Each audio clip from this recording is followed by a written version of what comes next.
men outside. Mas mabilis sila natututo sa labas.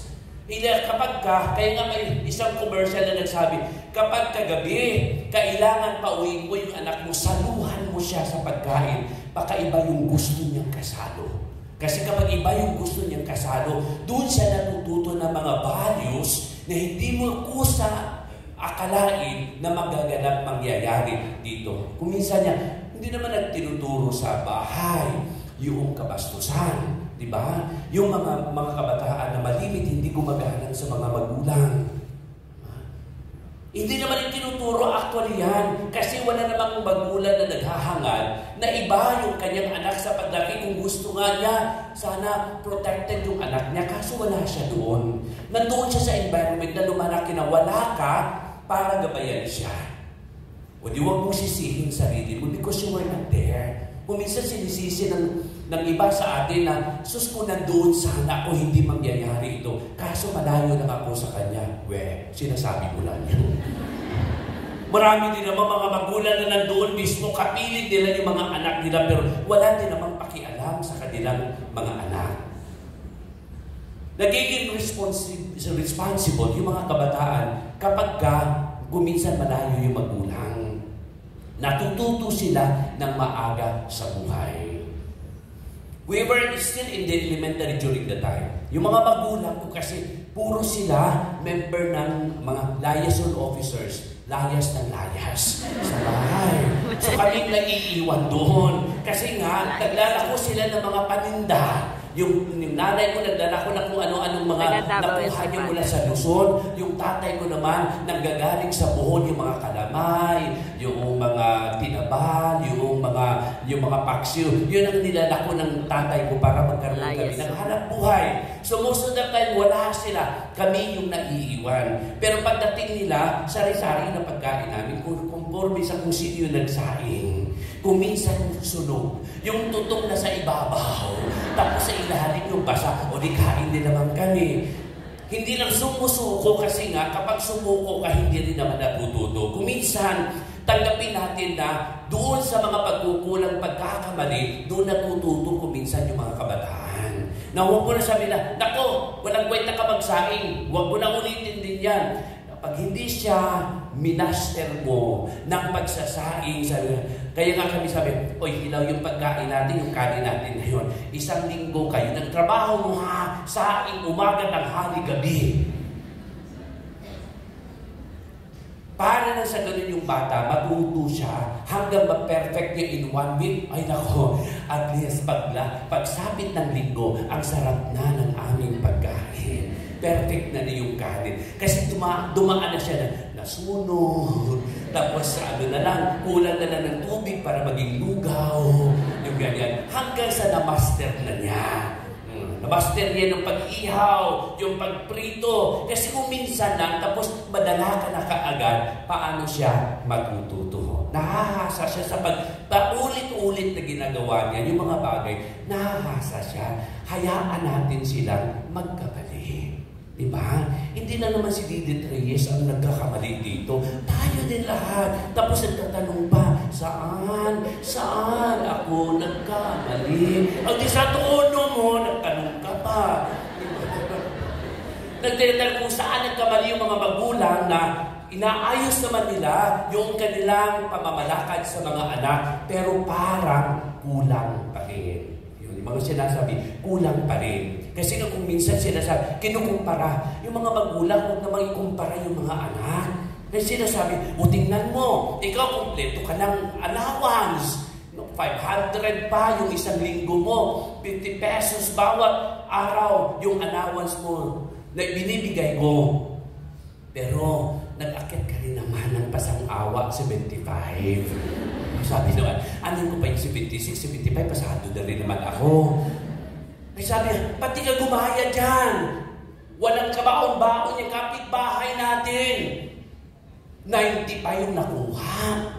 Ikaw, yung mathematics mo, 75. Yung kanyang Pilipino, 95. Ang laki ng agwat. Sabi nung anak niya, Nay, yung 95 niya Pilipino yun, marunong na tayo noon. Eh, yung mathematics ko, 75. Kasi mahirap din matutunan. Ang dami mong pinautang, hirapan ako mag-divide. Utang pala. Saka isipin mo, Nay, anak mo ako, hindi ako anak ng kapitbahay. Sino kayo sisihin mo? Kasi marunong din ang lakas, mga tuwiran, mga kabataan ngayon. Amen? Tapos yung mga magulang sa pangaral, ako, yung mga anak, memoryado na lahat. Ang mga sasabihin.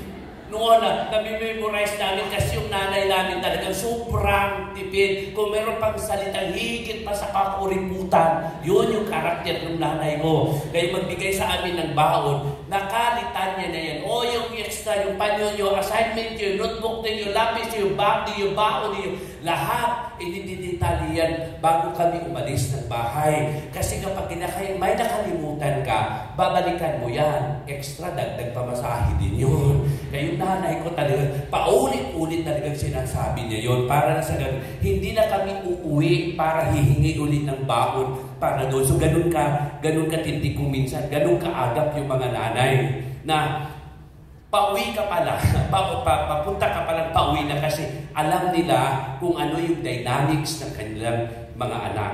Ang mga magulang ay siya talagang nakakaalam. Mga kabataan, hindi tayo pwedeng makapagligtas doon.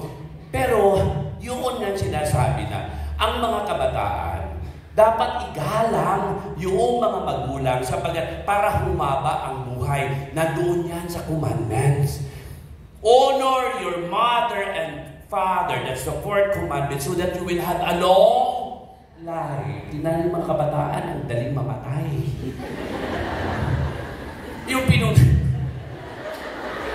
galing ako sa ospital, sorry po, serious po ito. 48 lang siya, aalisan na sa mga aparato ng doktor, kailangan makarating yung pari, pabasbasan. Ako talagang inaantay para malagutan siya. Pagkatapos kung ganyan, siya. Pabata ng pabata yung mga yumayao. Kaya kung minsan nakakatakot din, hindi lang kayo natatakot, ako din. Natakot din ako para pagkatapos itong misa na ito ay talagang, ako, didireksyon na ako. Huwag naman. Huwag gano'n. Na sinasabi na, but this is the reality.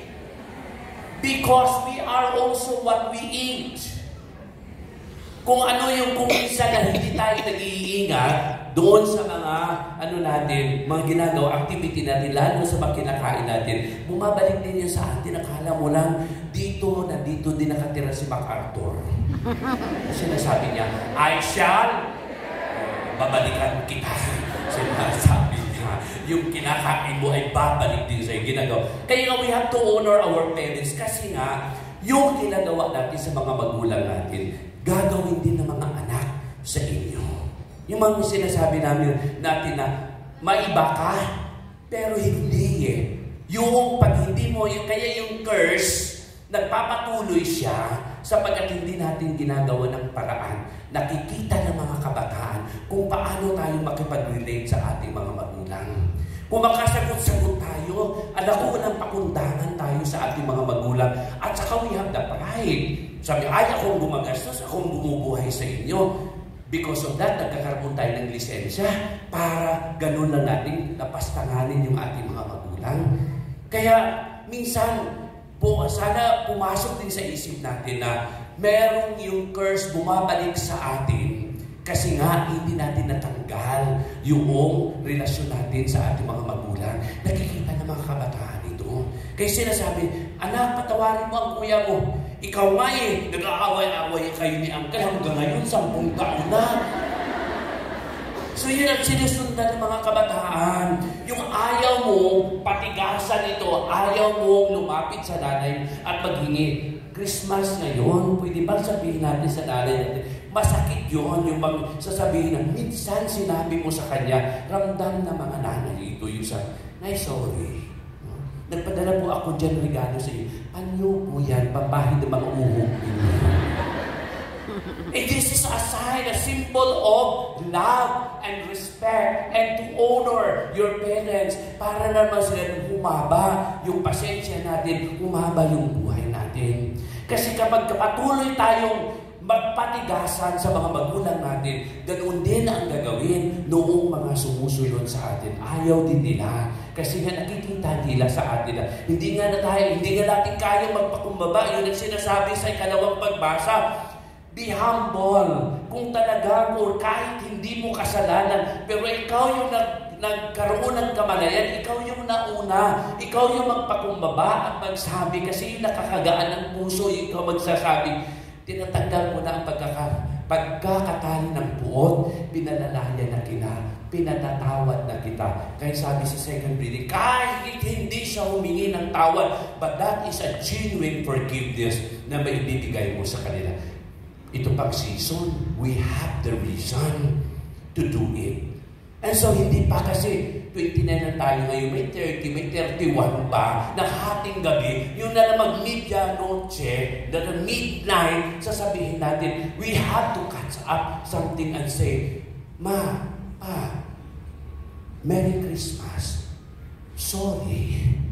Yun pa lang, siguro, malalaglag na ang mga luha ng iyong mga magulang.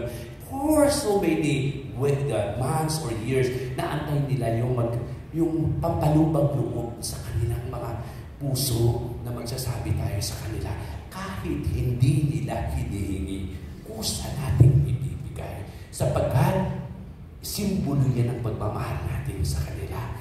Kahit hindi hinihingi, kusa natin ibibigay. Tayo nakaramdam. Yes, no? Yung mga anak ninyo, hindi naman nila hinihingi, kusa ninyo binibigay. Kasi nga, yun yung tanda ng pag-ibig sa kanila. Then, celebrate Christmas na panatag yung ating kalooban. Puno ng kapayapaan dahil tayo ay nagpalaya ng tao. Magsitayo tayo. Sumasampalataya